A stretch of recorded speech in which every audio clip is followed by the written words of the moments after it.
Hey everybody, welcome on our channel. In this video we are gonna see, what if Naruto was Fallen Fang and got harem with Ty Lee, Temari and Suki. Part 1. Huge shout out to KingTeen for this story. If you are new on the channel, don't forget to subscribe our channel and like the video too. So without wasting any more time, let's start the story.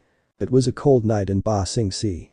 Wind was blowing people's items off their night market stand and the kids salvaging the discarded objects.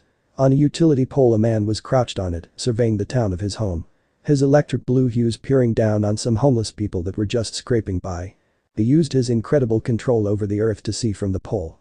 He could see kids being beaten for stealing, another woman being sexually assaulted by a pervert, and a pack of dogs feasting on one of their own kind. What a dreadful place. The man with blue eyes thought. He decided to handle these petty crimes in his city. Jumping off the utility pole the man ran across houses with noiseless steps, quickly changing directions. First he jumped to the left, once he got some distance he pulled out a grapple hook and hooked it onto another utility pole and swung into the alley where the 3 kids were being beaten up. 2 were male, while the last was female. This is what you get. One of the men the kid stole from shouted, stepping on the feminine-looking boy's arm. An ashy blonde man dropped from above in front of the kids, putting some space between them and the man. "Who are you?" Another man asked, while holding the girl by the hair. She had a bloody nose along with her hair being almost torn out. "No one important." The blonde man slammed his foot into the alleyway floor and broke into a sprint for the man holding the girl. He performed a 540 kick to the man, dropping the girl and bounced off him into a somersault kick onto the second member's shoulder and finished his assault by grabbing the last man by the neck and pushing him into the wall. "What are you doing?" the first man asked, holding his cheek. The blonde encased him in earth before saying, "My job." He then knocked each of them out. People these days can be incredibly annoying. Justice is what will meet them on the other side of their crimes. The blonde said in a monotone. "Thank you, mister." The girl thanked politely and offered him some dirty bread. The man leaned down, he pulled his mask off, showing a handsome face marred by 3 whisker-like birthmarks. "Pretty the little girl with the bread," said before reaching out to touch his cheek. He led her and caught the hands of the other boys inside his black cloak. He takes the bread and drops 2,000 yuan casually and jumps to the rooftops, intent on stopping the assault a couple buildings down. "Spend it wisely, Rugrats," the man thought while landing on the ledge of another building. "Stop," the quite beautiful woman shrieked while thrashing underneath the dirty man. She kicked his balls, but he just sat there above her. "Sorry sweetheart, I've lost the feeling of pain a long time ago." The old man drunk on liquor most likely slurred out. "Help." The man from earlier quietly jumped out of the earth, silently peering over the man's shoulder. "I hate swine like you," he said into the man's ear. "Hey bud, wait your turn with the fish." His immediate reply was an elbow to the back of his head. "Ow. Hey, you're gonna pay for that." The man pulled out a pocket knife and ran after the blonde, while the brunette woman ran out the alley. "We all are sinners that must pay for our despicable crimes against the world," the blonde replied while parrying the man's blade. "I ain't so good with riddles." "Don't worry, you won't remember to figure out this riddle," the blonde said in a hypnotic tone before punching the pervert into unconsciousness. "Now rest in peace." The man slipped into the ground before tunneling towards the Earth King's palace. "Those dogs are following nature, eat one's young for nutrients, and so the body will remain inside. You can be cold sometimes, big brother." Flashback 5 years ago. Fire Nation. "Ha. Be more fluid with your first strike," a blonde boy commanded while parrying another strike from a red-haired 9-year-old. "Hiya." The redhead did what his brother said, being more fluid and smooth with his swings. The blonde kid about the age of 12 and a redhead about the age of 9 were sparring with Bakans. The blonde was coaching the younger boy with the correct strikes and motions. "Ugh. I'm doing what you're telling me to do, but I can't do it," the red-haired boy said with a huff, throwing his Bakan on the grassy floor. The blonde smiled and picked up the beginner's weapon. "Menma, how are you going to be able to handle a real blade if you can't perform the correct katas with the Bakan?" the blonde asked. The redhead huffed again, puffing his cheeks out with an embarrassed blush. He whispered something under his breath that his brother did not catch. Leaning down, he pushed his ear out, waiting for a louder answer. "What was that?" he asked teasingly. "I'm not as strong as you," Menma said quietly. The blonde grinned. "No," he replied while flexing his biceps. The younger of the brothers sadly sniffled. "You can be cold sometimes, big brother," Menma said with a sad pout. "You're stronger." Menma hugged the blonde boy with a loud laugh. The blonde offered him the Bakan, and Menma snatched it out of his hands. He entered a low stance with the sword going over his head. He beckoned him to advance. "Come at me, Naruto," Menma called out. Naruto grinned, entering his own stance. "Gladly." They both ran at one another before their swords were grabbed by whips of fire. Mom. It's dinner time, boys. A beautiful Redeed called out. She wore a white apron. Flashback end. A man wearing a riding cloak reappeared in front of the Earth King and his bear, Bosco. The cloaked figure knelt down on a knee in greetings to His Majesty. The Earth King was dressed in a royal attire, best suit for a king with his signature glasses, and Bosco was a big grizzly bear wearing a shirt and a hat similar to his owner. "Ah, I thought you would have forgotten to report your findings, Naruto," the Earth King said with a kind smile. The man newly named Naruto pulled his hood down, revealing long ashy blonde hair tied into a ponytail, with two bangs hanging on each side of his head and a headband matching his Earth Kingdom clothes. His emerald eyes showing the utmost respect and whisker-like birthmarks on his cheek. "I'm sorry, Your Highness. It's my brother's 15th birthday and I wanted to wish him a happy birthday, sir." The blonde man spoke with a soft tone. "Oh, I am sorry, Naruto.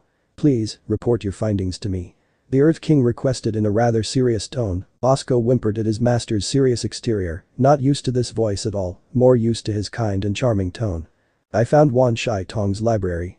The blonde surveyed the king, who gasped in shock. Not many had found the library before and returned to tell the tale. "And I have some interesting news to tell you, Your Majesty." Naruto spoke while throwing his hood back over his head. "Please, explain, my boy." The Earth King was eager to know what his most loyal soldier found in the desert. "I found papers. Maps of the world, and I found the Fire Nation's weakest point. A solar eclipse." The hooded man spoke with his head bowed. "And pray tell, how will a solar eclipse help us in any way of destroying the Fire Nation?" "Throughout my travels as your soldier, I've found out plot holes in the Fire Nation's defense, but this solar eclipse is the biggest by far. The eclipse blocks out the rays of sunlight due to the moon for approximately 8 minutes max. That's 8 minutes of the Fire Nation's firebending gone, and that will give us the time to perform a strike on their weakened forces and finally stop this war," Naruto proclaimed, raising his head with flames in his eyes, showing the passion in his eyes. When the Earth King saw this, he smirked. "Finally, a way to put a stop to this war and we can go in peace." "Naruto, my boy. I know how you feel, and I am grateful for your support, but we cannot just waltz into the Fire Nation and kill people in the city. We must do it the right way," the Earth King sighed. "But why not? They did the same thing to our people time and time again, and they won't stop. They must face justice, and I'll be their executor." Naruto grunted and the Earth King narrowed his eyes. "Are you trying to sway me into your way of thinking because of what they did to your mother and father? Because as the king of a nation, I will not let one of my soldiers stray down the path of a murderer. There are innocents in that city, hundreds, thousands, maybe millions. Tons of civilians that have done nothing wrong." Seeing the error of his ways, Naruto lowered his head again. "I am sorry, my lord. But what do you suggest we do about this?" Naruto asked, and the Earth King thought with a hand on his chin. "How long do we have?" "A few months away from now, approximately 3 months," our blonde protagonist told the king. I'll notify the generals of Ba Sing Se," the Earth King said. "Thank you, Naruto. You are free to go. And just for a reminder, the Avatar and his friend are on their way to Ba Sing Se, Your Majesty." Naruto spoke in a monotone. "Thank you, Naruto. I was not aware of his arrival. Long Feng should have known about this dilemma. Keep looking, keep your ears open for anything concerning Long Feng. And a Fire Nation drill is approaching from the east wing of the outer wall." Naruto spoke with a hint of trepidation in his voice. "Are you sure that it's a Fire Nation product?" the Earth King asked, and Naruto nodded. "I'm not sure if we can stop this drill from piercing through our walls. We must evacuate the city of Ba Sing Se immediately," the Earth King yelled, and Naruto stopped him with a hand. "My liege, if I may. I will be a capable candidate to put a stop to this drill," Naruto reassured. "I don't know. We must think of the people before ourselves." Earth King rubbed the back of his head while saying this. "I can stop it. I have been practicing my bending into something more versatile. I can sink a path and the drill will be immobile. Then we can infiltrate the drill and destroy the drill from the inside," the blonde bender told his plan. "That could work okay. How far is this drill?" Earth King asked. 4 miles away. And it's coming fast," Naruto said, and the Earth King waved his hand as a Dai Li agent appeared at his side. "Notify Long Feng about this incoming drill. And set up a perimeter around the outer and inner shell, place boulders in the way of the drill, slow down its descent." The Dai Li commander nodded to his king before sending a nod to Naruto, who reciprocated the gesture as he disappeared into the shadows. Naruto Earth King called to the retreating blonde. "Yes, my liege." Naruto rotated his head to face the Earth King. "Be careful. I would feel rather saddened if you were to perish." Earth King voiced his concerns, and they were rightfully valid. "I appreciate the concern, my lord. But my duty is to protect you and the kingdom of Ba Sing Se," Naruto spoke with a true smile. And with that, Naruto slipped into the ground. Soon we will bring the balance this world deserves back to its rightful place. Earth King thought in his head before patting Bosco's head with a kind smile. Flashback Fire Nation. Inside the Fire Nation city, a Redeet in Fire Nation soldier armor can be seen overlooking the ocean with a blank stare on his face. He enjoyed the cold air bristling on his face. He ran a hand through his hair. He was sporting a mop of red hair with 2 bangs hanging on each side of his head and bangs covering his forehead that was covered by a slab of metal. This red-haired male stayed seated for a little while longer before he erupted in flames, reappearing in front of the Fire Lord in all his glory. "You called, Fire Lord?" The Redeed spoke with boredom in his tone of voice. "Menma, it's about time you made it." Azai spoke to the now-named Menma. "Yeah, who cares, I'm here now. What do you want?" Menma asked and Azai scoffed out a reply. "I have an assignment for you." Azai told the Redeed. "I want you to join my daughter and her team in conquering Ba Sing Se. My brother was too soft to do it, so I had to take matters into my own hands." Azai smirked at the pathetic man his brother had become, going from the famous dragon of the west to a blubbering tea-drinking fool. "And if I refuse?" Menma asked and Azai sent him a sickly smirk. "I'll melt your flesh down to the bone if you refuse." Menma gulped and nodded his lowered head. "Understand, my lord. When will I leave?" Menma asked his Fire Lord, though he didn't get along with Azula, mainly because she always got on his nerves when calling him tomato and red. Mai was a lazy girl that he didn't mind in the least. Ty Lee, he also didn't mind. She would always say his aura is starting to become dark and sinister and talk about a blonde male with a lot of enthusiasm and care. "You will leave right away. They are waiting for you in the center of the city. Bring what you need for this mission, I have a feeling you're gonna need it." Azai spoke through his throne of flames. "Right away, sir. I'll make my leave now," Menma said while disappearing in a flock of flames. "Soon, that Earth King's head will be on my wall and his citizens at my feet." Azai thought as a sinister chuckle left his mouth while he stroked his long beard. With Menma. In the house, a cloud of fire erupted in the middle of the room and the fire dissipated to reveal Menma. Menma dashed into his room and returned with a black sword with a dragon's head as the hilt and its neck as the handle, the sword coming from the dragon's mouth, and some rations. "It's been a while since I used this," Menma thought while running his hand on the blade's edge. "The Dragon Fang, stupid name for it. I would have called it the Dragon's Edge." "Yeah, that sounds better than being named after a tooth," grumbled out Menma. Redeed jumped off his balcony with fire coming out of his boots, flying on a ball of fire in a specific direction. Arriving in the area the Fire Nation drill was supposedly built at. He landed on a scaffolding, scaring a couple of workers due to this. "What's up, meatbags?" Menma grinned at the workers and caught a blade in between his fingers. "Hello to you too, spoiled Azula. I see Mai taught you how to throw a knife." Menma laughed as he jumped off the scaffolding in front of Azula. "What the hell are you doing here, tomato?" Azula asked with a glare full of anger and resentment. Azula was an attractive young girl with black raven hair that was tied into a high ponytail with a 3-bladed hairpiece. "Hello, red boy." Ty Lee greeted cheerfully while dragging along her best friend Mai. Ty Lee had an athletic build with a set of pink clothes consisting of pink leggings, a pink crop top shirt that exposed her belly, and a layer of padding over that. She had long brown hair and gray eyes. Mai was wearing long Fire Nation robes that concealed her weapons, long pitch black hair with golden eyes, like most Fire Nation folk. "Hey, Ty Lee. Sup Mai." Menma greeted and Mai nodded to him and pried her arm from her friend's grasp. "And to answer your question, Azula. Your daddy saw it fit to add me into your little drill situation." Azula's eyes widened for a split second before returning to their usual size. "Why? You're gonna just be baggage in our conquest to conquer Ba Sing Se." Azula taunted and Menma grabbed her collar and brought her face to his in an effort to intimidate her, but it wasn't working like he had hoped. "You might wanna watch that mouth, princess." Menma growled and Azula glared at his face. "Or what? You gonna burn me with your puny fire?" Azula taunted further and Ty Lee pulled them both apart. "Hey guys, calm down. We're all friends, are we not? Mai, help me out." Ty Lee pleaded and Mai just shrugged her shoulders with boredom. "What's the point of trying to stop a squabble between two beasts? You can hit as many pressure points as you want, but I am not getting in the middle of those two, Ty Lee." Mai said and watched Ty Lee backflip out the way from a fireblast courtesy of Menma and blocked by Azula. "How about we put that to the test and see who's the real baggage on this team, dum-dum."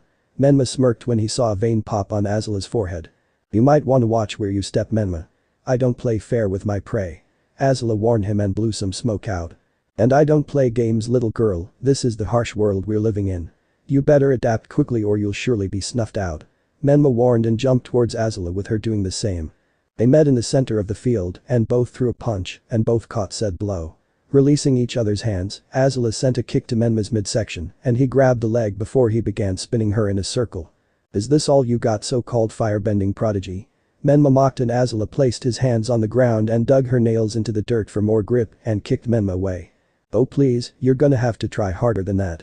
Azula twirls and a barrage of fire blasts were launched in Menma's direction. "Are you kidding me?" Menma ran through the blue flames, some missing him and the rest being blocked or dodged by him. Finally reaching Azula, he stopped her spin by grabbing her hand and punching her face hard. "Come on, you spoiled brat. Fight me seriously." Menma exclaimed and watched Azula wipe the blood from her mouth and stand up from getting knocked down. "Fine." She blasted off the ground and sped to Menma at full speed. Menma was surprised at the increase of speed and didn't register the sharp elbow in his gut, but he did have time to sidestep the axe kick and kick Azula away. Using the space between them, Menma released a humongous flame from both fists. Azula weaved out of the way of danger and sent a precise but small fire from the tips of her fingers. They fought ruthlessly without wavering. It was as if two dragons were intertwining into each other. Just when it started getting a bit bloody, the captain of the crew signaled that the drill was ready for release. Azula and Menma were at the moment pulling each other's hair with such force, it brought some tears to the two's eyes. Some on the sidelines were laughing and cheering. "Princess Azula, the Fire Nation drill is in pristine condition and is ready for its deployment," the War Minister Kin said. Menma saw Azula was momentarily distracted, so he grabbed her arm and flipped her over his shoulder before placing a fiery dagger he made to her neck. "Do you surrender?" Menma asked and got pulled off of her from Ty Lee. "Stop fighting, guys." Ty Lee screamed, her screams breaking some of the glass of water the engineers were drinking from. "You're a lucky bastard," Menma shouted at the still-down princess. After the dispute, they got themselves cleaned up and entered the drill. Time skip next day. A huge drill was making its way to the Great Wall of Ba Sing Se, several Fire Nation-style tanks flanking its rear. Earthbenders stood on the wall with boulders over their heads ready to release them if needed. General Sung was on top giving orders to the elite earthbending platoon. The Terra team. Long Feng was standing in front of the Earth King giving in his feedback about the drill slowly approaching. Long Feng had to give the Earth King credit when he found out about the drill. He was hoping he could keep it underneath the king's nose and work in the shadows. "Seer, it is in your best interests to believe me when I say, nothing has ever penetrated into our Great Wall and it won't happen now." Long Feng pushed on. "That's hard to believe when General Sung's men are not trying to stop the damn machine," the Earth King asked in anger. "We're trying all we can, but we want you to stay safe." Long Feng lied. "I don't care what you want. I want you to protect my people. I am disposable but they aren't. So go now." The Earth King yelled and Long Feng bowed before leaving his palace. Sighing, Earth King wiped the sweat off his forehead. "Naruto, I want you to set an example for the Earth Kingdom," the Earth King said, and Naruto stepped out from behind the Badger Mole statue throne. "And that would be?" Naruto asked. "I want you to show the Earth Kingdom's strength and take the drill down yourself," the Earth King ordered seriously. "When will I go?" the blonde asked. "As soon as possible." Naruto nodded and sunk into the ground using his earthbending ability. "I am glad to have the world's greatest earthbender as my soldier," Earth King said cheerfully. Naruto was given the nickname Fang of the Earth King since he took the Dai Li down single-handedly. Where the Dai Li was the Earth King's shield, Naruto was his sword. But Team Avatar. There was an earth tent that was made for a pregnancy that had just happened. Toph Bifrong sneezed. "I have the feeling I need to smash some head in," Toph said and hit Avatar Ong over the head. "Ow Toph. What was that for?" Ong rubbed a lump that formed over his head. Toph was a small 12-year-old with a wide leather belt plus cuffs on her ankles and wrists with a bit of green cloth hanging from them. She went barefoot because only by being in contact with the ground can she see. "Someone said something crappy and I needed to hit someone." Toph shrugged and Ong let it go. Ong wore robes that the air nomades wore and had blue arrows going over his head, arms and feet. The arrows are a sign of devotion to the air nomade way and it helps the flow of Kai flow smoother. "I forgive you," Ong stated with a grin. "I didn't say sorry." Toph shrugged again before leaning on a tree next to her. "Still, you didn't have to hit me so hard." Ong groaned and Toph again shrugged while taking Ong's staff from him and put it over her shoulders with her wrists hanging over the ancient instrument. The Tara waved Ong over to the earth tent and stepped inside. Seeing the lovely couple and their baby brought tears to Ong's eyes. "What should we name her?" the father asked his beautiful wife. His wife looked at her baby with adoration and kissed the top of her head. "I want our daughter's name to be unique," the mother said to her husband. "I want it to mean something. I've been going through a really hard time lately. But you've made me hopeful again." Ong wiped his tears away after saying this. "I know what I want to name our baby," Ying said. "What is it?" then asked. "Hope." Hope. That's a beautiful name for our angel. Then said and Katara and Aang exited the tent. I thought I was trying to be strong. But I was really running away from my feelings, Aang said with his back turned, seeing this family full of so much happiness and love, it reminded me of how I felt about Appa. Aang turned to Katara and smiled fondly. And how I feel about you. This had Katara catching tears. She wore loose sleeves, A-line silhouette, side slits, and rounded collar with thick trim and a sash around her waist. She had chocolate skin with brown hair with 2 hair loops going from her forehead to the back. A pretty water tribe necklace around her neck. Aang embraced Katara who did the same. The group regrouped together. I promise. I'll find Appa as fast as I can. Aang promised and Toph gave back his staff. I just really need to do this. The tattooed kid said. See you in the big city. Sokka said. Sokka wore water tribal warrior clothes and had the same skin complexion as Katara and had his hair tied into a warrior's wolf tail and is the older brother of Katara. Say hi to that big fuzzball for me. Toph said while punching Aang's hard. You'll find him Aang. Katara said and he smiled while rubbing his sore arm. I know. Thank you Katara. Aang waved his glider and wings came out of the top half and bottom half of the staff and jumped into the air. Off to the side Sokka of the water tribe was packing supplies into a bag he bought from an Earth Kingdom town. Suki of the Kyoshi warriors walked up to him. Sokka, it's been really great to see you again. Suki said. Suki was a beautiful girl that wore female warrior attire and kabuki makeup. Whoa, hold on. Why does it sound like you're saying goodbye? Sokka asked, jumping to his feet. I came along because I wanted to make sure you got through the Serpent's Pass safely. But now I need to get back to the other Kyoshi warriors. She said, making Sokka's arm sag. So you came along to protect me? Sokka asked, baffled. Suki looked away with a small blush. Listen, I'm really sorry about last night. Suki said embarrassingly. Long story short, Sokka was feeling down about his ex-girlfriend who died. That night it was a full moon and his girlfriend died and became that moon. Suki caught onto his sadness and went to comfort him, but when she went to kiss him, he pulled away and left her heartbroken. Last night it was. It was a mistake. It didn't mean anything. Suki said and smiled. I see now that your heart belongs to someone else. She said while looking at Toph who was picking her nose. Who? Sokka asked, he was genuinely confused. Suki shook her head. You'll see.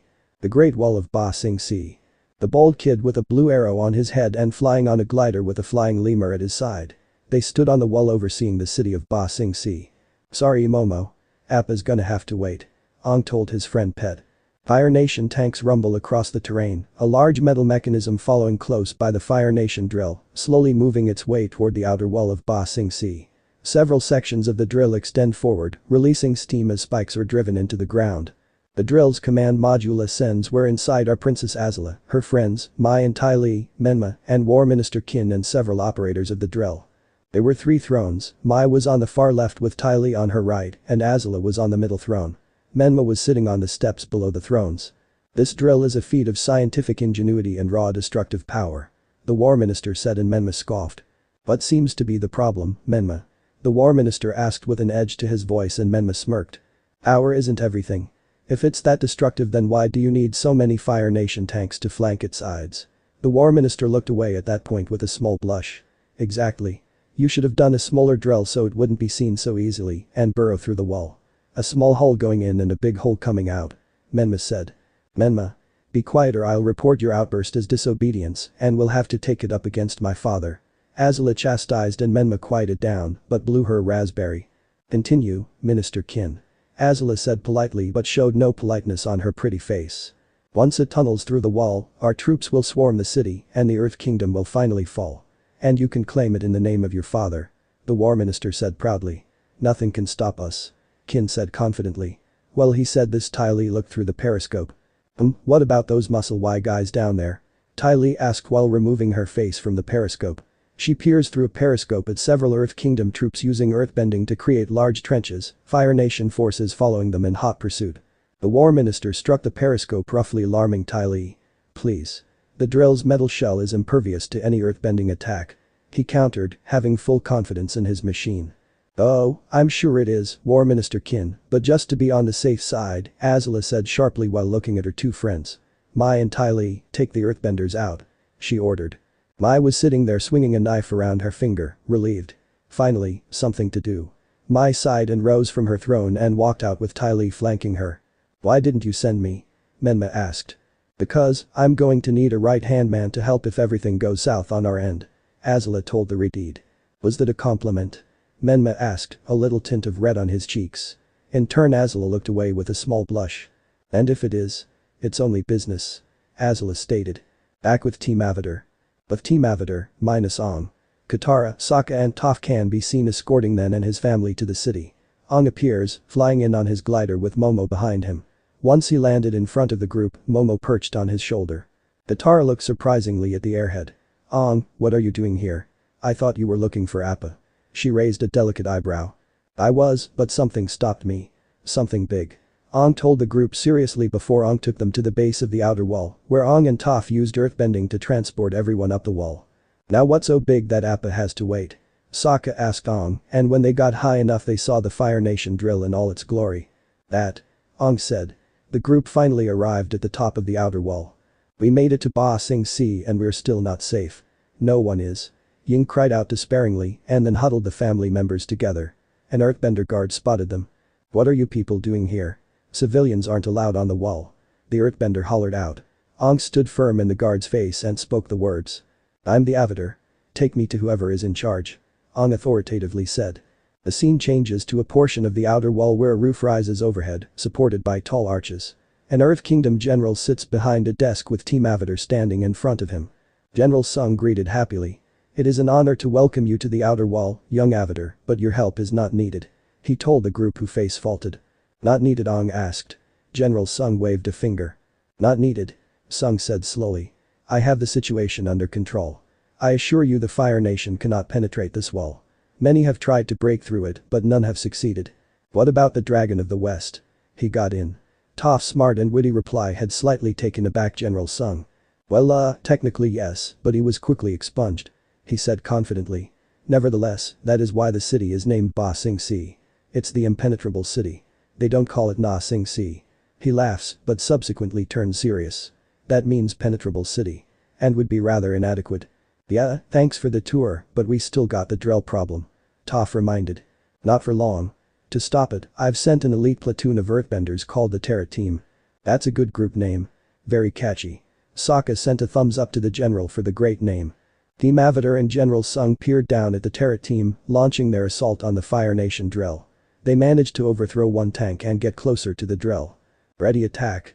The supposed leader of Team Terra commanded, and the earthbenders wedged large earth spikes into the metal shell of the Drell to halt it.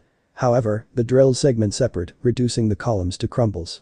The Terra Team narrowly manages to conjure earth shields to defend themselves against an assault of flying daggers hurled by Mai. She and Ty Lee are seen sliding down the shell of the Drell. The scene cuts to the side of the Drell where Ty Lee lands gracefully onto the ground. She effortlessly managed to defeat the earthbenders through an acrobatic display, utilizing Kai blocking and fast movement. Upon witnessing the defeat of the Terra Team, the general flailed his arms in panic. We're doomed. General Sung cried. Sokka slaps him hard across the face. Get a hold of yourself, man.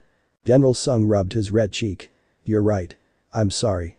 Sung apologized. Maybe you'd like the Avatar's help now? Toph asked with a grin. General Sung meekly stood before the Avatar and humbly said. Yes, please. That won't be needed. A voice spoke. Just then Toph stomped her foot and launched herself, Team Avatar and General Sung out of the way as a man flew out of a hole that just opened in the spot they were just at and then closed.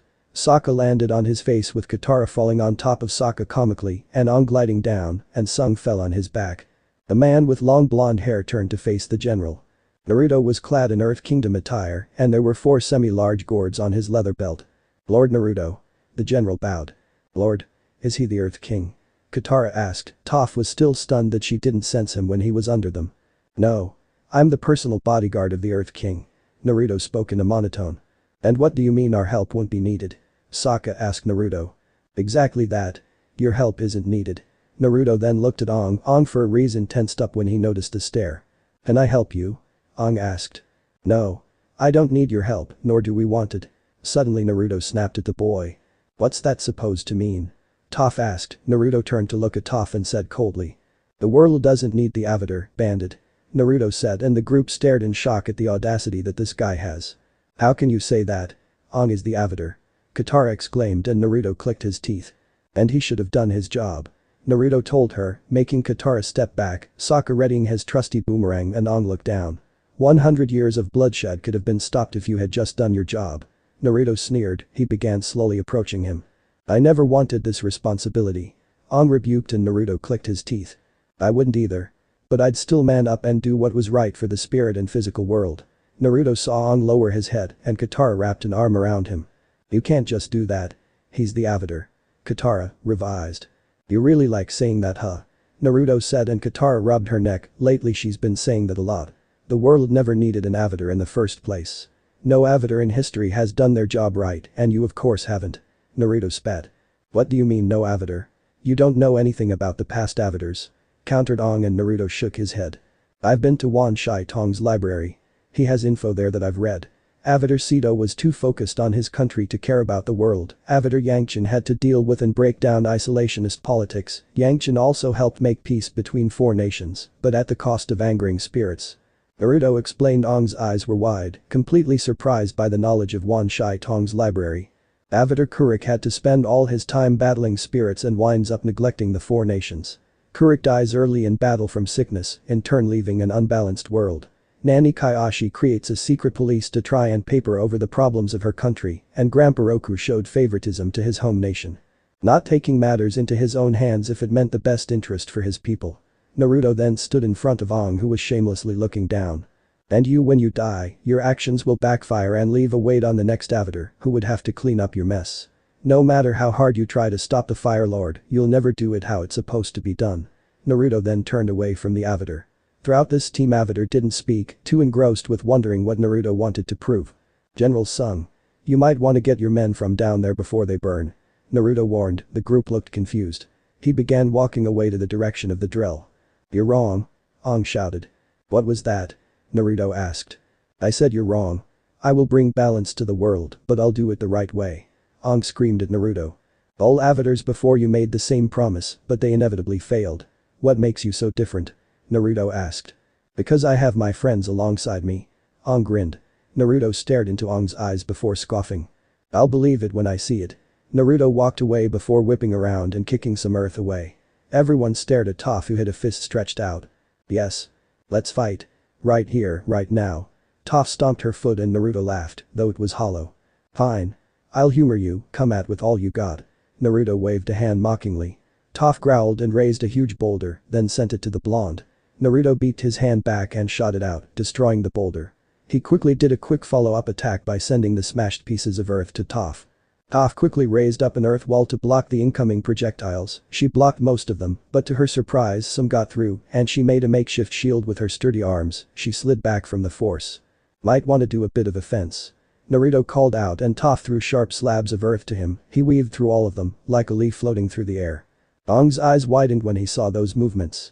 He then thrusted his hands out, all of those small earth projectiles being thrust back upon Toph, and she did her best to dodge and block the earth, but did fail regardless. One hit her foot and made her stumble forward. Naruto sank into the ground before her re-emerged out of the earth and did a double palm thrust into her sternum, knocking the air out of her.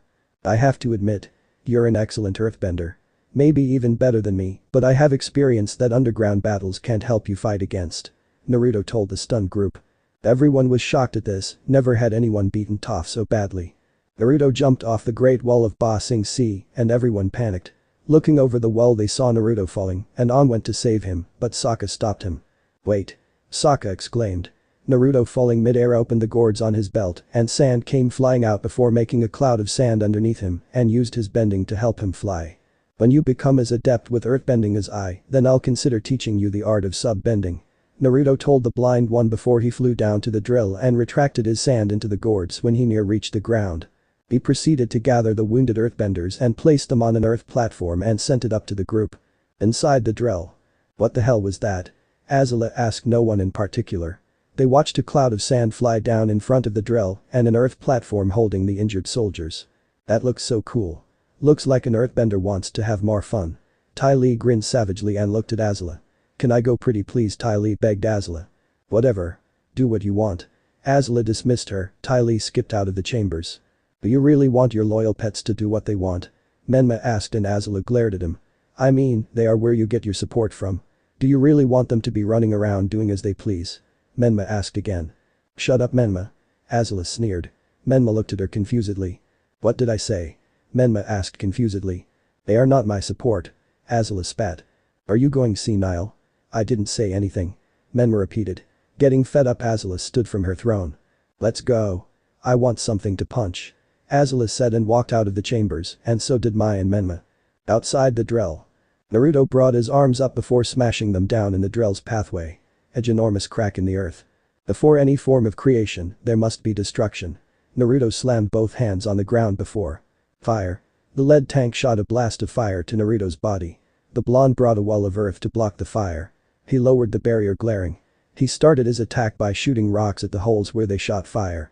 He subsequently used earthbending to shoot them into the air, and they landed on top of one another, while the soldiers exited the tank with fire in their eyes.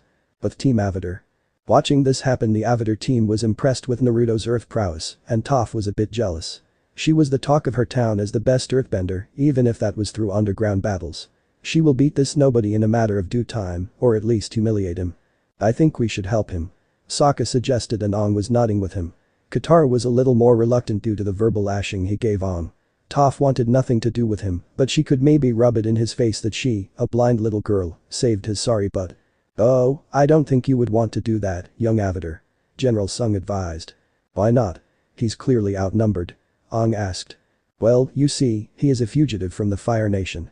His father was a high-ranking Fire Nation soldier, while his mother was an Earth native living amongst the Fire Nation. And he, how can I put this? Despises the Fire Nation. Because they sent his father on a suicidal mission while they killed his mother and jotted up as an act of caution and justice. General Sung explained to the group. And hey, why did he refer to Kakashi and Roku as Nanny and Grandpa?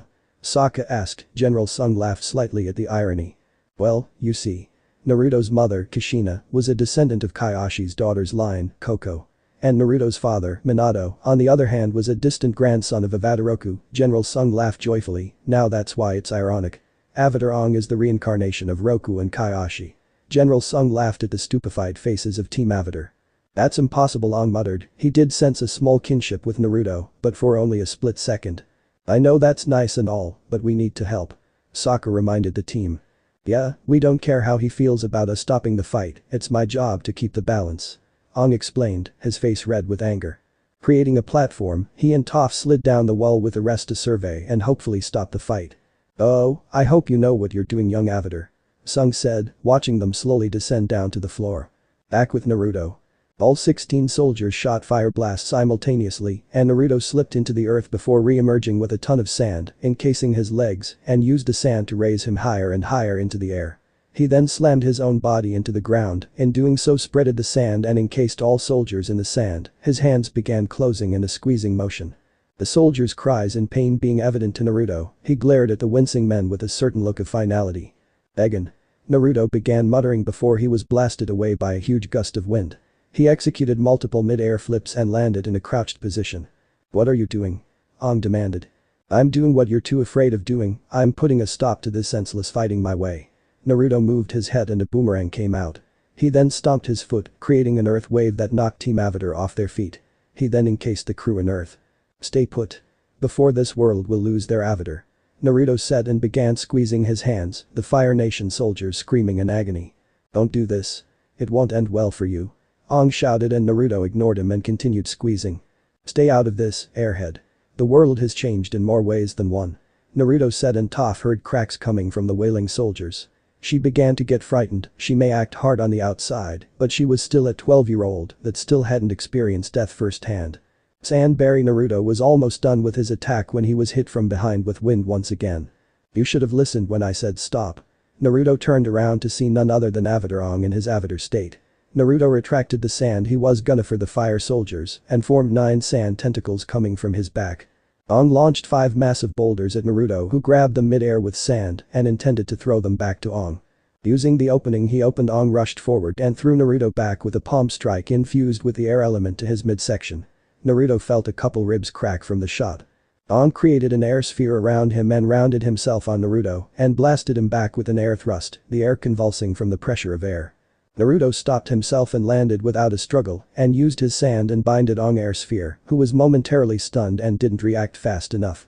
Naruto surprised everyone as he brought his hand up and encased the sphere of sand in magma that rose from the ground, turning the sand sphere into a glass sphere. Fang jumped at the sphere, with help from an earth column to reach the sphere and his fists in earth, and heated the outer earth, and broke the shield of glass, and the sphere of air was vanquished. Naruto continued his assault with 3 hot punches to Aang's face and stomach, leaving burns in its wake. And since the avatar state doesn't hold any healing properties, these burns stuck. They're landing, I'm damaging him with my attacks. This kid's no god, he's just a human. Thought Naruto.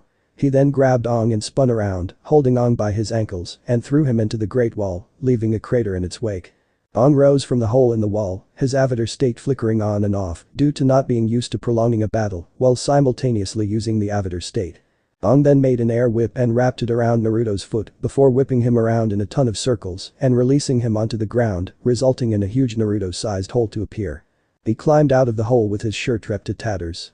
Naruto was seen glaring at Aang and clicked his teeth annoyedly. The audacity to think that you can outnumber me with past avatars laughable. Naruto proclaimed, his face worn by a scowl, this was by far his longest and toughest fight. But little did Naruto know, a harder fight was coming. Aang dropped to the ground, his avatar state flickering violently, and he gritted his teeth.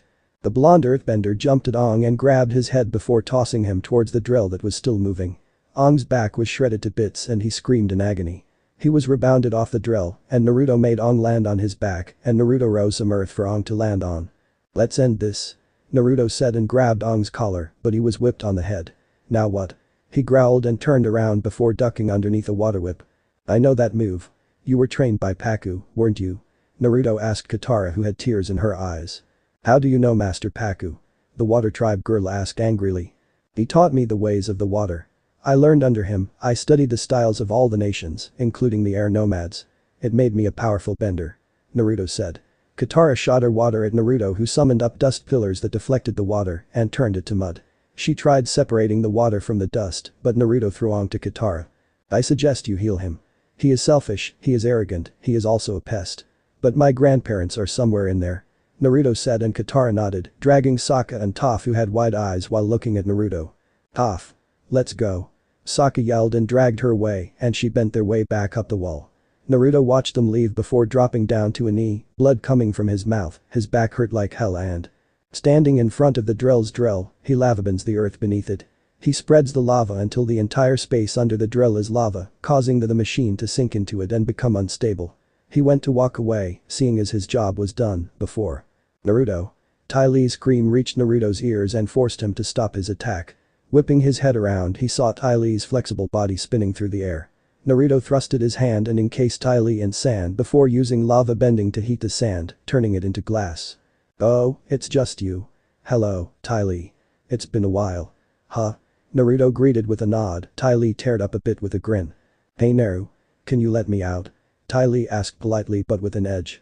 Naruto narrowed his eyes and thought. If Shess here, then that means Azula is here. Naruto thought and replied with. No can do, sweetheart. I have a job to do. Naruto then waved his arms in a hypnotic motion and a big chunk of the Great Wall was ripped out. Closing his eyes, he applied heat to the buzzsaw like earth. Time to bring it down. Naruto struck his hand out, the boiling hot saw blade followed his movements and cut the drill off the rest of the machine. And pop goes the weasel. Naruto's side flipped out of the way of a fire blast.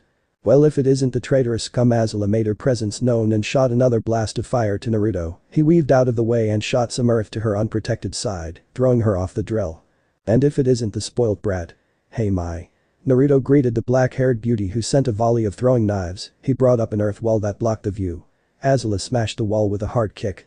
She got in her stance when the dust dissipated. Where are you? Right behind you. Naruto said and kicked her midsection, throwing her body to the cluster of glass that held Ty Lee. Finally. Ty Lee ran to Naruto at top speed. He brought up an earth column under her foot and raised her higher in the air. She jumped off the column and Naruto was in her face. He kicked her back down into Azula's rising body. Crap. The pain is coming back. Naruto thought painfully and dodged to the left as Azula shot fire his way. He raised another earth wall and rested his back on it, breathing heavily. She jumped high in the air and rained down fire. 1, 2, 3, 4 punches of fire before she executed a mid-air flip and shot a fireblast out of her feet. It destroyed the wall the blonde was leaning on. Rolling out of the way by knives ready to skew him, the blonde earthbender performed an aerial before thrusting a streamline of earth to the falling firebender. Said firebender shot fire to her left to evade the earth, just narrowly missing the flying rocks. Using the earth pillar that Naruto conjured for Aang, Azula used it to slow her descent. She then kicked off the earth and performed a mid-air flip and did some hand motion and generated lightning. Die. She yelled before shooting the traitor with lightning, intent on killing him. Naruto raised a long earth pillar to raise Azula's arm up, forcing the lightning to change its course and shoot past the wall. Azula went to shoot some fire at Naruto, who swept the ground, intentionally shifting Azula's feet placement to a 90-degree angle. Azula rushed Naruto and engaged in a CQC, close quarters combat. Naruto entered a lazy stance, hoping to not bring his body more pain. "You filthy traitor." She screamed. Azula came at Naruto with fire daggers and began swiping at him with such ferocity. He blocked, parried and dodged her shots easily and flipped over her. Naruto kicked her away, then dodged a few knives from Mai. One split his cheek open. It most likely will leave a scar once it healed. Leaning back on the wall, Naruto held onto his broken ribs, wincing. Ty Lee for her part stopped fighting, seeing her former love in agony. They did see the fight between Aang and the blonde, but didn't expect him to be able to come out on top. Azula blasted a wave of fire from her feet and Naruto sunk into the ground and re-emerged behind Ty Lee. She predicted he'd come for her because she's the only one in their group who can combat him in CQC. She used Kai blocking and paralyzed his left arm and performed a back handspring. Damn. Naruto conjured an earth disc and heated it up. He made a makeshift buzzsaw that was fiery hot. "Is that lava?" Ty Lee asked. Naruto then threw the buzzsaw in Azula's direction. She dodged the saw, but her hair was cut. Using the momentum of her dodge, she fired a blast at Naruto. Naruto jumped over the wave, spinning his body in the air, but was thrown back by a kick from someone new. The blonde winced again because his damaged back. "It's been some time, older brother," the newcomer said. "Menma," Naruto muttered. He smashed his arm on the Great Wall, his former paralyzed arm now good anew. "Who would have thought you'd be in Ba Sing Se?" Menma grinned savagely. He slowly walked towards Naruto. "I would have thought you'd hate Azula after she narsed about Dad," Naruto said. Azula tried attacking Naruto, but Menma kicked her away. He was weak to lose to soldiers. For a descendant of Kaiashi, he was pathetic. Menma sneered. Naruto's eyes turned cold. Approaching Menma, the blonde brother said. "What happened to you? You're not the brother I remember," Naruto stated. "You're right. I'm not. Now are you satisfied?" Menma asked sarcastically. "No. Just disappointed. I thought you were better than them." Naruto pointed at the down at. "You know, you're starting to sound like Mom," Menma stated and cuffed some hair behind his ear. "Good. At least one of us does." Naruto countered and caught a punch from Menma, whose expression could match his bending, fiery. "Listen. You think you can just come and tell me how to live my life? You don't even know what I've been through." Menma yelled in his face. He punched Naruto's unguarded side and threw him back with that shot. Naruto coughed out blood. "How do you think I feel? I had to raise you when Mom and Dad died." Naruto trailed out while rolling out of the way of Menma's axe kick. "And where did you go when I needed you? When I found out Mom and Dad died? Where were you? What did you do?" Menma yelled while shooting fire in Naruto's direction. Naruto brought up an earth barrier, but Menma smashed through it, punching him away, cracking his cheekbone. "Nothing. You just up and left." Menma sneered while bringing his hand to his mouth and blowing a small condensed flame to the blonde that grew larger the longer it continued. "I couldn't look after you and carry guilt. That was not my fault." Naruto did a back handspring, in doing so kicked Menma's hands up and 2 streams of fire came out. He then tackled him and threw him into the drill, making a huge dent from the force. Not your fault, Menma snapped, pointing at Naruto and making him step back, his eyes red of anger, steam rolling off his body. Naruto steeled himself and rushed Menma. "Who filled my head with dreams?" Menma asked and caught Naruto's leg and threw him on the ground. "Who drove me to train until my bones cracked?" Menma asked while destroying a boulder Naruto launched. "Who left me to fend for myself?" Menma screamed. Naruto kicked Menma away and entered a serious stance. Menma unsheathed his sword and heaved his blade at Naruto. Naruto caught the blade before tossing it back at Menma, who backhanded the sharp weapon with the back of his gauntlet before Naruto jumped towards him, spinning his body and threw his leg at Menma's face. Menma watches Naruto disappear into the ground and gets kicked by the blonde who reappears from the earth. Menma's body bounces off some debris. Naruto raised 7 earth columns. The sun began setting, but the fight continued. The Fire Nation team watched this fight play out with awaiting breaths. Ty Lee didn't know whose safety to think of, her ex-boyfriend that she still loves or Menma, one of her closest friends. Mai didn't really care about family conflict, but she was invested in who would win. Azula was angry that she wanted to be the one to kill Naruto, and she was a bit worried for Menma. Menma and Naruto walked over while he burned his armor off his body, Naruto said. "Fine. Fists," he said, with blood pouring out his mouth, the blonde said. Oh, sounds like your last Saturday night. The blonde said while encasing his knuckles in earth. Menma was the first to strike, but it was countered by Naruto who followed up with a backhand. He kicked the Redeed's leg and intended to throw a kick, but his ribs yearned for rest. Menma took the opportunity and threw him into the wall. Naruto quickly rebounded though. Naruto and Menma met in the middle for some old-fashioned CQC. They traded blow for blow, neither wavering, they took their battle to the pillars of earth. Naruto leapt from column to column, pursued by the Redeed. The blonde eventually jumps to the top of the pillars, and the brother follows, and he blasts fire from his feet and flies above the blonde. A fist fight was in the works in midair. Naruto briefly got the upper hand before Menma gets his hands around the blonde's throat as they crash back through the roof. Naruto lands on his back, injuring it further. Menma got off him, he tried punching his brother, but Naruto slipped a punch, bringing him down for a headbutt and a kick to get him off. The Redeed lit fire on his hands and began ruthlessly attacking Naruto with the style he taught Menma. He was dominating the fight from here out. All I ever did I did to make you proud. Menma punched the blonde cracked ribs, breaking several more ribs and leaving burns. Tell me how proud you are, Naruto. Tell me. Menma punched 3 more times before he yelled. Tell me. He executed a double palm strike. Naruto was left wheezing and stumbled to his feet. I am proud of you. I have always been proud of you. You were so talented. You could use your bending like a pro before you were even 7. And, I couldn't bear to watch you use firebending, as it was the thing that took our father away. Naruto told his little brother, and Menma took a step back. His older brother left because of his firebending. It wasn't his fault their dad was killed by firebenders. He lunged for Naruto, but the blonde just sat there. Menma grabbed his throat, slamming him into the wall. You're telling me that they died because of my bending? Shouted Menma. Suddenly Naruto used his fingers to bring up dust, stunning Menma. You're still not there. Naruto leaned into the Great Wall before he began to phase through the earth like it was air and tunneled his way to the top of the Great Wall. What? Ty Lee began. Just. Azula continued. Well, that was boring. Mai ruined it. Damn you, Mai. When the smoke dissipated, Azula saw Menma lying there, unconscious. She smelt the air before covering her nose. It seems Naruto encased the dirt below him in hydrogen cyanide. And he infused so much of it in Menma's system. Let's take this idiot back to the Fire Nation and I'll report the interesting news to father. Azula smirked mischievously. On the top of the wall. Naruto re-emerged behind General Sung and fell over. Oh great heavens.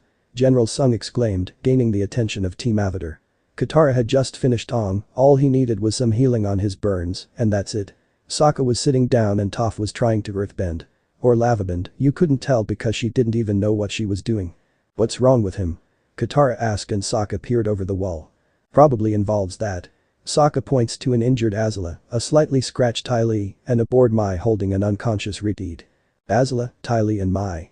They fought Naruto, Katara exclaimed. Yup. They were some tough people. Naruto muttered with his face in the rubble. Aang struggled just with Azula, and you took the Redeed, Mai and Ty Lee and are still standing. Katara praised Naruto whose face was still on the ground. Well kind of. Toph quipped. Naruto knocked himself back up to his feet and limped to a bed before he tripped over, but was caught by Sokka.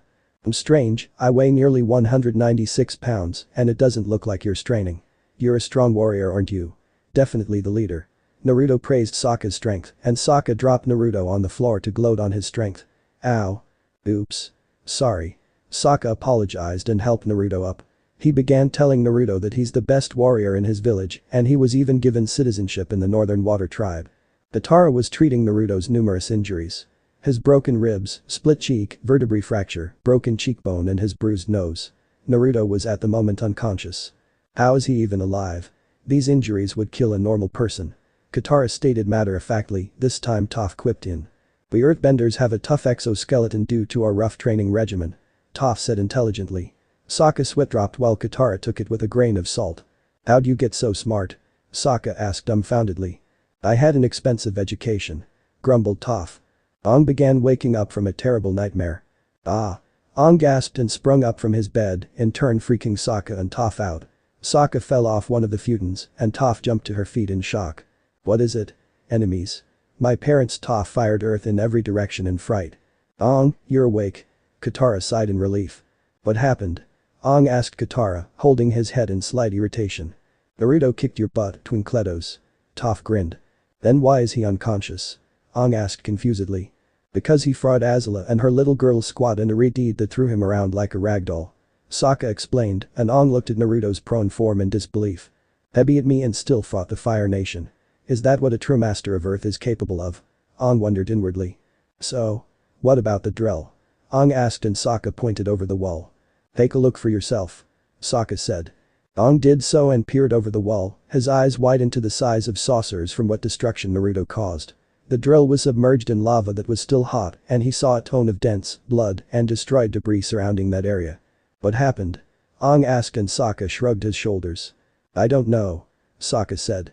Out of nowhere Naruto tensed his hands on the futon and did a flare with his legs and kicked Katara away before jumping towards the nearest person which was Sokka and punched him, but the water tribeman ducked and went into a begging position.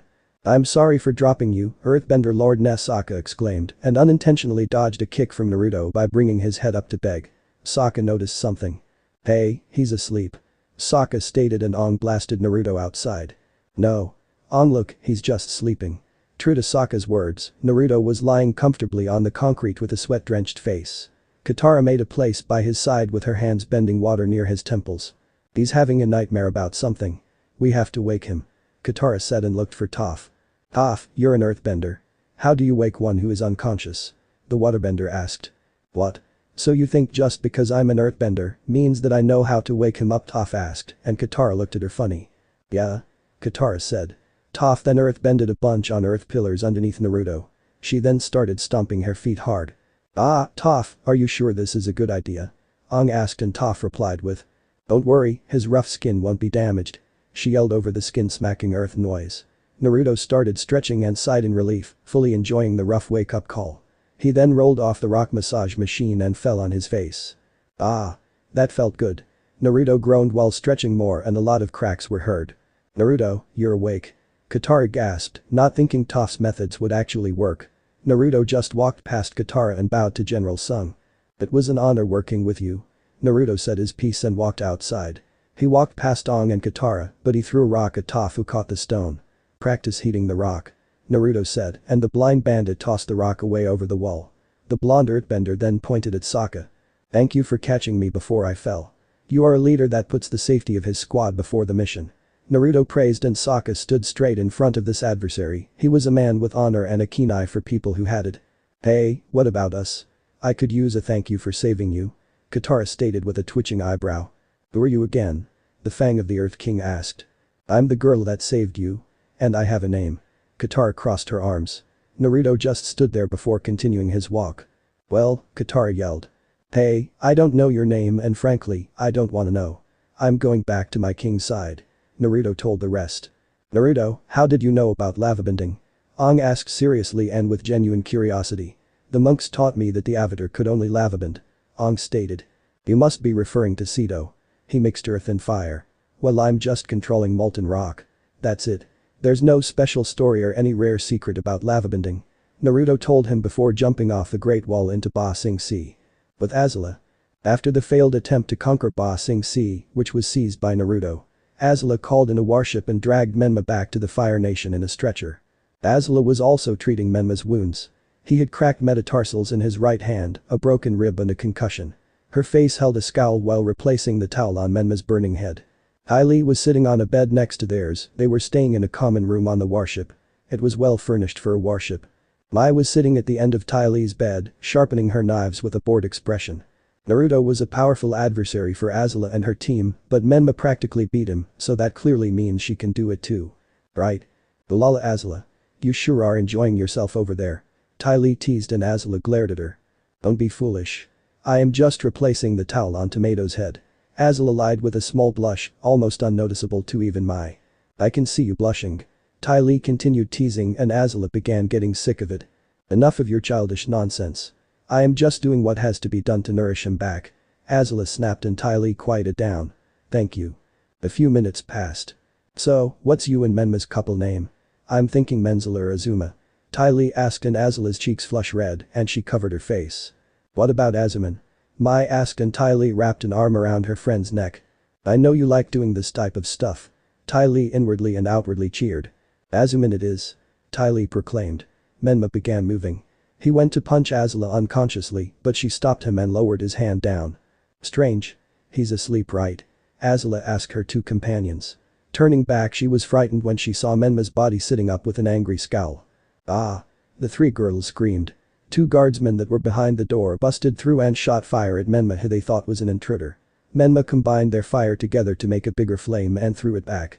They cowered away and Azula cancelled the fire with a swipe of her hand. "Menma, what are you doing?" Azula asked with an angry scowl on her pretty face. Ty Lee looked like she was touched by a ghost. Mai looked paler than one. "I lost," Menma said. Again. He continued and grabbed his armor next to his bedside and slid into it, readjusting the armor to fit his tastes. He left the room. "I must become stronger and defeat him," was what the girls heard. "Rude, he could have at least thanked me," Azula said and Ty Lee nodded with her. Yeah. He should have. Who cares?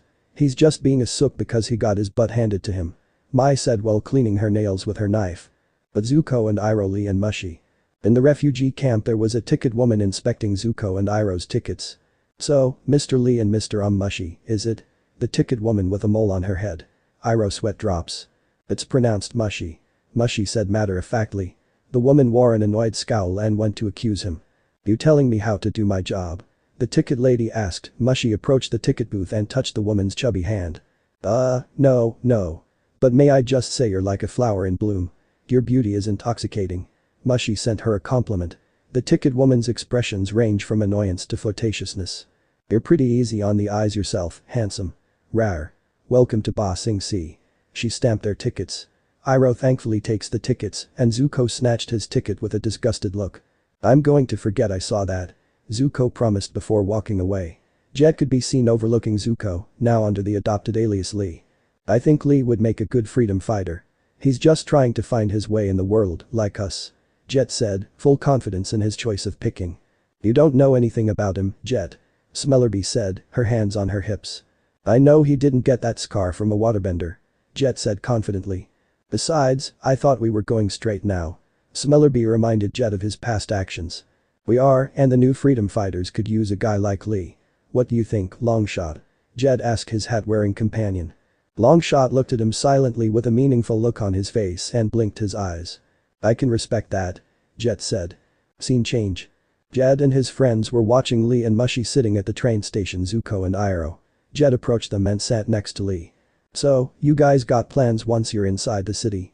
Jet asked with folded arms. A tea seller walked by with his portable tea shop and offered hot tea. "Bet your hot tea here. Finest tea in Ba Sing Se." The tea merchant hollered. Mushy waved his hand wildly. "Ooh. Jasmine please." Mushy gave his order and the tea shop owner poured him coming jasmine tea. He excitedly drank the tea before he grimaced at its repulsive taste. "Blah. Ugh, coldest tea in Ba Sing Se is more like it.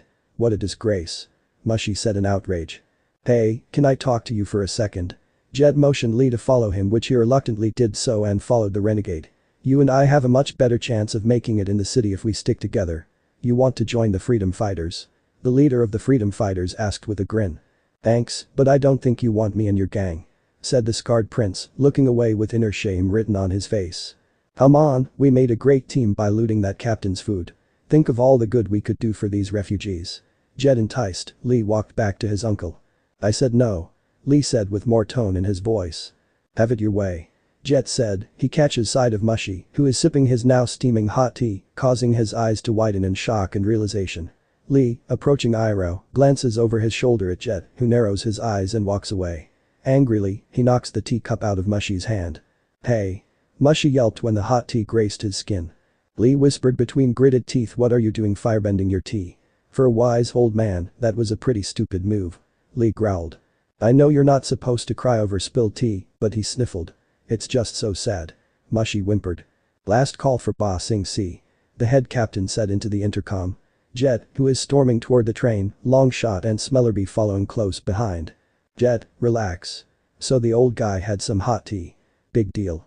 Smellerby shrugged. "He heated it himself," Jet accused. "Those guys are firebenders," Jet accused again darkly.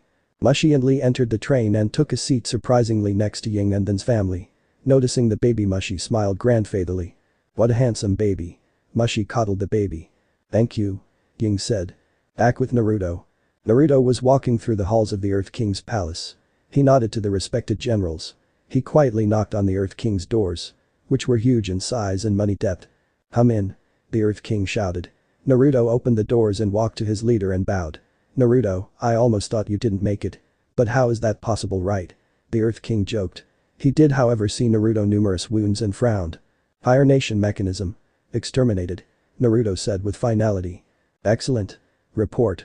The Avatar and his friend are in Ba Sing Se with their tour guide. Judy, I believe. Naruto surveyed. Naruto. I have an assignment for you. The Earth King said. And that would be? Naruto asked, standing up now. I want you to replace this Judy as their guide. Since I don't know this Judy, I want the Avatar and his friends to have proper surveillance by someone I handpicked. The Earth King said, momentarily removing his glasses to clean the lenses. Yes, Your Highness. They should be at their living place. Naruto said. Go at once. I want their every movement tracked. Earth King said as Naruto slipped into the ground. But Team Avatar. UD was explaining the rules of Ba Sing Se in a carriage with a bored and annoyed Ong, a curious Katara, a bored Sokka and a moody Toph. They were riding their carriage past the royal palace. What's in that building? Katara asked while looking at the royal palace. 3 men were standing in the gateway, wearing dark robes and wide-brimmed hats, turning their eyes toward the group, looking somewhat hateful at them. And who are the mean-looking guys in robes? Sokka asked and the Dai Li looked away. Inside is the royal palace. Those men are agents of the Dai Li, the cultural authority of Ba Sing Se.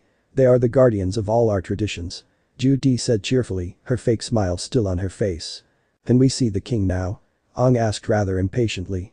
Oh no, one doesn't just pop in on the Earth King. Judy undermined the importance of them needing to see the Earth King. The carriage stops at a small quaint house. We're home. Judy exclaimed. More good news. Your request for an audience with the Earth King is being processed and should be put through in about a month. Judy said joyfully. The team's jaws went slack and hung agape. Much more quickly than usual. A month? Sokka asked. 6 to 8 weeks. She corrected. I think I'll take it from here. A voice spoke behind them. Naruto walked in from behind them in a new attire. Sir Naruto. Judy greeted, sweat dripping down her head. Hello. I don't think we are formally acquainted. But I'm not one to greet people I don't know. I'm here for the Avatar. Naruto said and Judy stepped in front of the group. I'm sorry sir, but I am their guide. His Majesty said so himself. Judy proclaimed. Oh really? I guess I'll be on my way. Naruto walked back down the steps. Judy sighed, thinking it was over. Except for one thing, the king doesn't know who you are. So tell me, Judy. Who gave you this assignment to watch over the Avatar and his friends? Naruto asked with a slight edge to his tone. Judy can be seen sweating bullets, her eyes moving from left to right. It was Judy began saying until a mental thought entered her mind. You have been invited to Lake Lagai. Long Feng's voice appeared in her head. Her pupils slightly dilated and she began talking robotically. General Sung assigned me to the mission. Saying the Earth King wanted the Avatar's stay to be fruitful. I am only doing my job. Judy said. Welp, I'm here to take them off your hands. I am the king's right hand and I don't think you want to see an unhappy Earth King. Naruto taunted and Judy bowed her head. I'm sorry sir. They're all yours. Judy walked back into the carriage and went on with her day. How about we get something to eat? Naruto asked. Yes please. Sokka piped in enthusiastically. I could eat. Toph and Katara said. As long as it's not meat. Ong said. Then you might as well stay in. Naruto said and Ong's shoulders slumped. I'm kidding. They make more than just meat. Naruto said and everyone laughed but him. A squad of 6 were walking through a poorer part of the Earth Kingdom. Naruto was leading them to his household. It was by no means small, but it wasn't overly large either. Ong was a bit anxious about Naruto, even if they had kinship at one point in their lives, he did not trust him like his other friends. Katara was neutral when it came to Naruto, she wasn't really that keen on getting to know him, but she was curious why an earthbender would be studying under the water tribe, and she was also wondering what her master was thinking about having someone like Naruto to train. Sokka respected Naruto a lot from just their first exchange. He was given the honor he felt he deserved, he had been working so hard with his team, and they never gave him the credit he thought he earned, and inwardly and outwardly showed Naruto the respect he deserved. Toph didn't like him. She saw him as a phony for using that lava-bending crap, she believed that one should only need one bending, and she thought lava-bending was another bending. Naruto, where are we going? Sokka asked and as if on cue, his stomach rumbled. My apartment, I was gonna take you to Yakiniku-Q, but I changed my mind. Too much sound for my liking. Naruto said and arrived at a medium-sized house. This is where you live? Toph asked and Naruto nodded. It's a small place. Toph said. Oh no, my place isn't this place, it's actually underneath it. This is just there to throw people off. Naruto said, Toph crossed her arms. They all entered the small house and followed Naruto down a flight of steps in an underground establishment. The walls were constructed with earth pillars and wood with nails. Whoa. This looks awesome. Sokka wowed himself. Thanks. I'll whip up some ramen. What do you guys want? Naruto asked. Oh. Chicken with pork bones on the side. Sokka put his order in. Naruto raised a table with 6 earth chairs. I'll have beef and chicken please. Katara said, taking a seat on the chair. Toph jumped on the couch, her body sinking into the furniture. I'll just have miso with red bean soup please. Aang said, his torn clothes barely hanging to his body, and Naruto saw this. Go into my room, the first door on the right. On my bedside I have a spare change of clothes that I think you might like in the second drawer. Naruto said, and Aang did as instructed. 5 minutes later he returned with a new fashion choice. He stood with grey pants and black calf-length boots and a half-sleeve orange robe and a yellow one-sleeved underrobe, both on the left side, his right arm and shoulder showing. A red sash around his waist with 2 prayer beads hanging on the left side. Katara had a small pink tint to her beautiful face and felt her heartbeat quicken slightly. Toph didn't know what she was looking at. Sokka scoffed. I wouldn't mind a makeover. Sokka muttered, and Aang tightened the new threads. How do they fit? Naruto asked while placing their bowls of ramen down. They're amazing. Where did you get them from? Aang asked Naruto. I made them. I felt the need that someone I'd meet will need them. I guess that person was you. Naruto said and sat on a chair in front of Toph with a bowl of miso pork ramen. Well, I just want to say, thank you. Aang said and bowed his head. Toph glanced at Naruto weirdly. What do you want? Toph asked while picking her nose with her pinky. I'm here to feed you. You can't see, can you? Naruto asked. The group died of laughter, this guy was seriously too much. What? Why would I want you to feed me noodles? Toph asked angrily. Ramen. Naruto corrected. Whatever it's called. Do you think I'm too helpless to eat ramen on my own? Toph asked. Is that a no? He asked. Yes, it's a no. Toph exclaimed, and Naruto placed the bowl of ramen in her lap. Enjoy your food then. Naruto said and took his place on the counter. Thank you for the food. Naruto prayed. So, Naruto, why did you want to serve under the Earth King? Katara asked, slurping up her noodles, really enjoying the flavor. Because, when I fled the Fire Nation I needed some money and I was walking around Ba Sing Se and saw a huge flyer saying come fight and earn your spot as the right-hand man of the Earth King. And I fought a bunch of big strong men and Daily agents. After I got the position I met the Earth King and got the name the Fang of the Earth King from him. He said that the name was passed from previous Fangs who served the Earth Kings. I'm the 5th Fang, Naruto said, slurping up some noodles at the end. Weren't there more than 5 Earth Kings? Toph asked. Yes, but they didn't need bodyguards because they were strong earthbenders who would put these earthbenders to shame. Explained Naruto. Strong, and you have a cool name? Damn, how come we don't have a good name like that? Sokka laughed. In the corner Toph was having a bit of trouble with finding the chopsticks, she was a bit embarrassed to ask this. Katara. Can you help me eat this ramen? She asked with a small blush. Oh sure. Katara sat in the chair Naruto just made and took the bowl into her hands and broke the chopsticks off and began feeding Toph like a baby. Naruto, who was that retard that was being dragged away by Azula? Katara asked. Naruto winced a bit. He's my baby brother. Naruto said, everyone's eyes opened wide with their mouths falling. What? He asked the bunch. You have a brother? Aang asked, and the blonde-haired protagonist nodded. Yeah, what's the big deal about it? The blonde asked confusedly. Do you have any other family members in the Fire Nation? Katara asked, and Naruto nodded again. I do have a cousin, but they're a bit out of it. Naruto said, slurping some more noodles. Enough about me, I want to know why the Avatar is in my king city. Naruto spoke in an icy tone that sent chills up the backs of the people in his basement house. We're here to look for a friend. Katara sugared it down. No, we are here because of my flying bison. Aang said with a red face. He went missing while we were in Wan Shai Tong's library. Aang said, and Naruto chuckled. What's so funny? Sokka asked, and Naruto drank the broth and laid his ramen bowl down lightly. It's just that you probably made Wan Shai Tong angry. Naruto guessed. We were using his knowledge to plan against the Fire Nation. Sokka said, and Naruto placed a hand on his chin. This plan wouldn't be the eclipse now, would it? Naruto asked, and Sokka's eyes widened larger than saucers and his jaw dropped on the ground. How'd you know? I told you I went there. I found the plans for the eclipse. Naruto said while eating a piece of lone meat that was at the bottom of his ramen. Then you know how urgent we need to get this information to the Earth King. Sokka exclaimed, thinking that with Naruto's help they could get to have a meeting with the Earth King. Oh, he already knows. Naruto said while taking his bowl to the sink. What? Sokka, Katara, Toph and Aang screamed at the top of their lungs. What? Naruto asked. Sokka grabbed onto his collar and gave him a dirty look. Are you telling me that the Earth King knows about the solar eclipse? Sokka asked, his face squashed into Naruto's. Yes. But he doesn't have an invasion plan. I think that's when you'll have to come in. Naruto said, throwing Sokka down to the ground by his face. Really? Sokka asked, stars evident in his eyes. How about I help you look for this flying bison?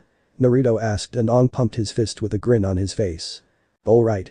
Aang yelled, his yells waking some neighbors up. Shut up will ya? The man next door screamed. Sorry. But Zuko and Iroh. Another part of the lower ring. Zuko Lee can be seen walking down the street. Mushy Iroh catches up to him from behind, holding a large vase with several orange flowers placed in it. Zuko stared coldly at the flora and Iroh Mushy. I just want our place to look nice, in case someone brings home a lady friend. He gives Zuko a nudge with his elbow. This city is a prison. I don't want to make a life here. Zuko said bleakly. Cuts to an overhead view of the street they are walking down. Life happens wherever you are, whether you make it or not. Iroh said wisely and patted his nephew's shoulder. Now come on, I found us some new jobs, and we start this afternoon. Iroh yipped excitedly. Jet could be seen trailing behind Zuko and Iroh as they walk away. Jet stared angrily at the two firebenders. Look at them, firebenders living right under everyone's nose. Jet sneered, his face contorted in rage. Longshot and Smellerbee walk up to Jet from an alley. Jet, you saw a man with a hot cup of tea. It doesn't prove he's a firebender. And what if he is, are we supposed to attack them? Smellerbee asked, her hands in a confused manner. I thought we were starting over here, changing our ways. Smellerbee reminded Jet of his promise to the freedom fighters. We are. When I get the evidence I need, I'll report them to the police and let them handle it. Jet said and walked forward a bit and turned his head to face the pair. Okay? He asked. Smellerbee and Longshot exchanged glances before nodding. A small tea shop in the lower ring was seen, with Jet leaning against the shop's wall. He turns around and peeks inside the window, spotting Zuko and Iroh speaking with the shop's owner. Well, you certainly look like official tea servers. Pow said with his eyes closed. How do you feel? Pow asks Zuko and Iroh who were wearing aprons. Iroh desperately attempts to tie the string behind his back, but his effort is in vain. Ridiculous. Zuko said, annoyed. Iroh can be seen still trying to tie the string for his apron. Does this possibly come in a larger size? Iroh asked. Pow put a finger to his chin and thought. I have extra string in the back. Have some tea while you wait. He said. Pow poured some tea in 2 cups, handed them to his new employees, and walked to the back of the shop. Iroh and Zuko take the tea gratefully, and Iroh takes a sip from his cup, but his face contorts in disgust. Blech. He spits the tea out and looks at it in disgust. This tea is nothing more than hot leaf juice. Iroh closely examines his cup. Uncle, that's what all tea is. Zuko spoke in an annoyed tone. Iroh looked at Zuko with something akin to anger or sadness. How could a member of my own family say something so horrible? Iroh asked. We'll have to make some major changes around here. Iroh angrily takes the teapot and heads over to the window Jet is spying through. Jet gasps and moves away just in time as Iroh dumps the tea out the window. Jet slowly stalks around the corner of the shop and leaves. Time skip night.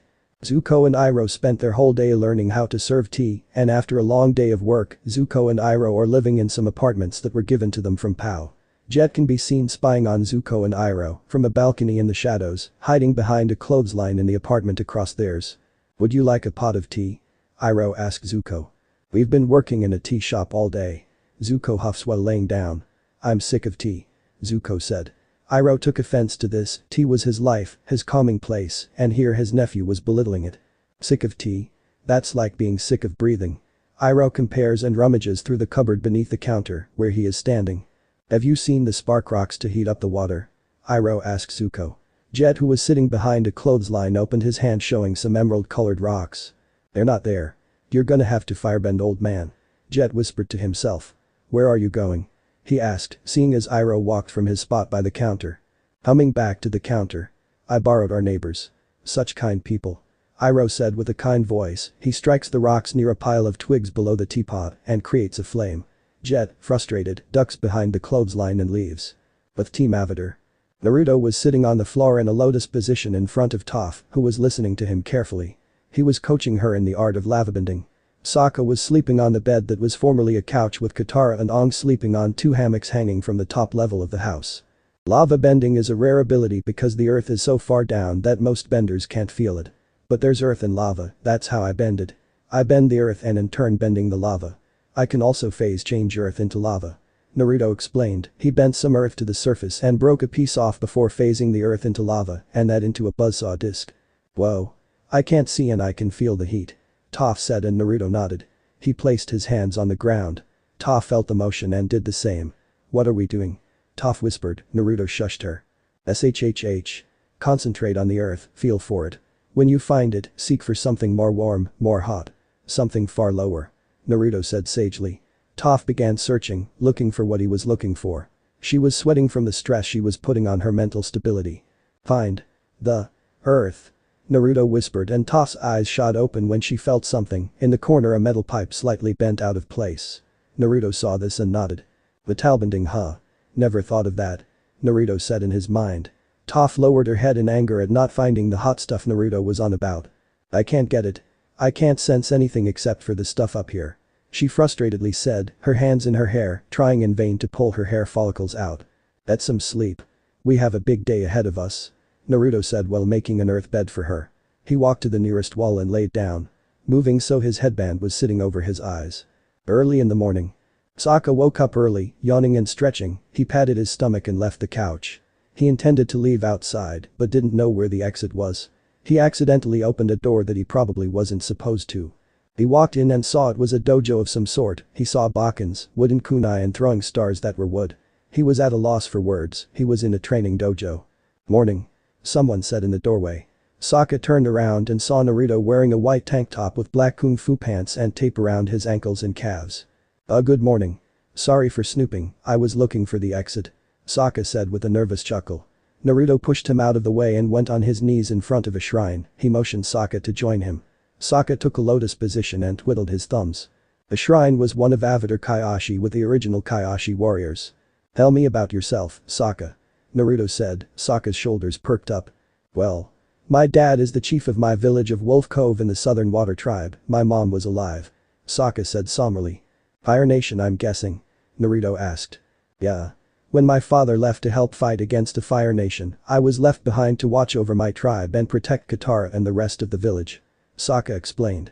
Now that I know that, tell me more about you. What's your ambition? Naruto asked while lighting some candles.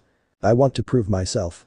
To show everyone even though I don't have a super cool bending or some arrows on my head, I can be relied on. Sokka said with his shoulders lowered. Naruto saw the state of the Water Tribe warrior. Recognition. You know. When I was in the Fire Nation, I couldn't use my bending for fear that would mean I'd get killed with the rest of my family. So when I saw my mom training my little brother, do you know what I did? Naruto asked. He was walking around Sokka the whole time walking and stood in front of the kunai and shuriken rack. I trained in the art of weaponry and the art of Naruto grabbed several stars and 3 kunai, he threw 5 shuriken and embedded them in the weapon board and threw 2 kunai and they struck the center of the board before he chucked the last kunai in the air and kicked it, it landed in the board as well. He entered the tiger stance. Close quarters combat. Or CQC for short. He said calmly. Sokka was starstruck. Standing up from his stance he grabbed a kunai and felt the craftsmanship before tossing it to Sokka. When I was young my father taught me how to fight. And now I'll teach you. Naruto proclaimed proudly. Sokka for one smiled brightly before his smile faded. I'm sorry, but I don't think you'd want to train someone like me. I have nothing special about me. I'm not strong, smart or have any bending. How can I be worthy to train? Sokka asked with his head down. You're right. How can you be worthy? Naruto asked.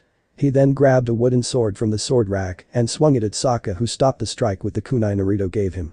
Naruto kicked Sokka's hands up and swung his sword again, but Sokka did a roly-poly backwards and blocked the sword with his water tribal club. Naruto used his superior strength and pushed Sokka over and performed an overhead strike. Sokka stood up fully and smashed his club against the sword before his legs were swept from under him. Naruto went to hit him with the sword until. Snap. Sokka reopened his eyes and saw Naruto's sword broken from the hilt. Naruto helped him up. That's how I know you're worthy. Naruto said. How? Sokka asked, and Naruto picked up the broken sword. You're right. You don't have anything special about you. But that's what makes you special, you don't have any special qualities, but you do have grit and passion in who you are. Naruto said and put a hand on Sokka's shoulder. Imagine this, everyone suddenly lost their bending, how the world would go out of balance, but you will be the same. You will keep your gifts and people will look to you for guidance. The blonde explained. Sokka started crying when he heard this. No one besides his father believed in his abilities, and Naruto praised him for it. He furiously rubbed his eyes before looking at Naruto brightly. He bowed. "Thank you, Master Naruto." Naruto for one showed a little smile before karate chopping Sokka on the head. The master, Naruto is fine," Naruto said, and Sokka grinned from ear to ear. "Okay, thank you Naruto." Sokka bowed. "Now is your first lesson, clean up my dojo. A bunch of wood was spread out from you smashing it," Naruto said, and Sokka fell over. "I'll fix up breakfast," Naruto said, and left the dojo. "Welp, let's get to work," Sokka said, and grabbed every piece of wood. End chapter. So this part ends here. If you want to see next part of this series, like the video now and share the story with your friends. Bye bye.